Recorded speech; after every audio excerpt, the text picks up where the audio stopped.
சற்று முன் கிடைக்கப்பெற்ற மிக முக்கியமான செய்தி ஒன்று வெளியாகி உள்ளது. திராவிட முன்னேற்றக் கழகத்தின் ஒட்டுமொத்தமான உண்மை முகம் வெட்ட வெளிச்சத்தில் வந்துவிட்டது.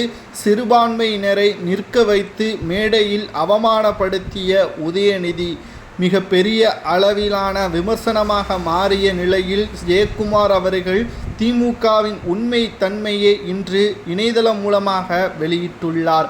அதாவது அதிமுகவின் முன்னாள் அமைச்சர் ஜெயக்குமார் அவர்கள் இணையதளத்தில் ஒரு பதிவு ஒன்றை செய்துள்ளார். புதுக்கோட்டை மாவட்டம் கந்தரவுக்கோட்டையில் அண்ணல் அம்பேத்கர் சிலையை திறந்து வைத்தார் உதயநிதி. மேடையில் பொதுக்கூட்டம் நடைபெற்றது. அந்த மேடையில் புதுக்கோட்டை மாவட்ட துணை செயலாளர் அரையப்பட்டி திரு மதியழகன், தமிழ்நாடு ஆதி திராவிடர் வீட்டு வசதி வாரிய தலைவர் திரு இளையராஜா இவர்கள் இருவருக்கும் இருக்கை மேடையில் மறுக்கப்பட்டது. மற்ற அனைவர்களும் அந்த மேடையில் உயர் குறிப்பிட்ட சமூகத்தினர்களுக்கு மட்டும் மேடையில் இடம் அமைக்கப்பட்டதன் காரணமாகவும் அந்த ஊர் மக்கள் வசதிக்காக அயராது பாடுபடக்கூடிய திமுகவின் நிர்வாகியாக இருக்கக்கூடியவர்களுக்கு ஏன் இருக்கை மறுக்கப்பட்டது?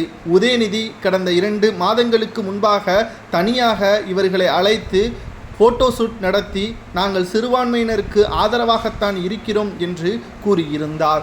ஆனால் இப்பொழுது அது என்ன ஆனது என்று முன்னாள் அமைச்சர் ஜெயக்குமார் அவர்கள் இணையதள பக்கத்தில் கூறியுள்ளார். இதற்கு முன்பாக உதயநிதி சனாதானத்தை பற்றி பேசி மிகப்பெரிய அளவிலான சர்ச்சையில் சிக்கி பல்வேறு நீதிமன்றங்களில் வழக்குகள் பதிவு செய்யப்பட்டு ஒரே நீதிமன்றத்தின் கீழ் விசாரணைக்கு கொண்டு வர வேண்டும் என்று உச்சநீதிமன்றத்தில் முறையிட்டார்.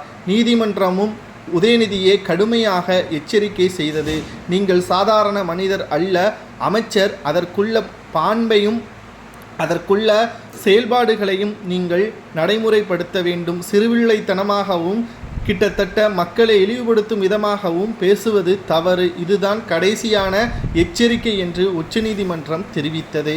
ஆனால் தேர்தல் நேரக்கூடிய இந்த வேளையில் சிறுபான்மையினர்களுக்கு ஒட்டுமொத்தமான எதிர்ப்புகளையும் படத்தில் மாமன்னன் படத்தில் மட்டும்தான் இவர் சிறுபான்மையினருக்கு ஆதரவாக பேசுவாரா? நிஜத்தில் ஓரம் கட்டப்படுவது உதயநிதியின் வேலைதான் என்று முன்னாள் அமைச்சர் ஜெயக்குமார் அவர்கள் பேசியிருப்பது பரபரப்பை ஏற்படுத்தியுள்ளது. உங்களது கருத்துக்களை கூறுங்கள். மேடையில் பொதுக்கூட்டம் மேடையில் சிறுபான்மையினராக இருக்கக்கூடிய 2 நபர்களுக்கு ஒதுக்கீடு செய்யப்பட்ட அந்த இருக்கையை எடுத்து அவர்களை நிற்க வைத்து அவமானப்படுத்தப்பட்டு நிகழ்வு ஜெயக்குமாரால் கண்டிக்கப்பட்டது சரியா தவறா? இவர்களுக்கு என்ன தண்டனை கொடுக்கலாம் என்பதை கூறுங்கள்.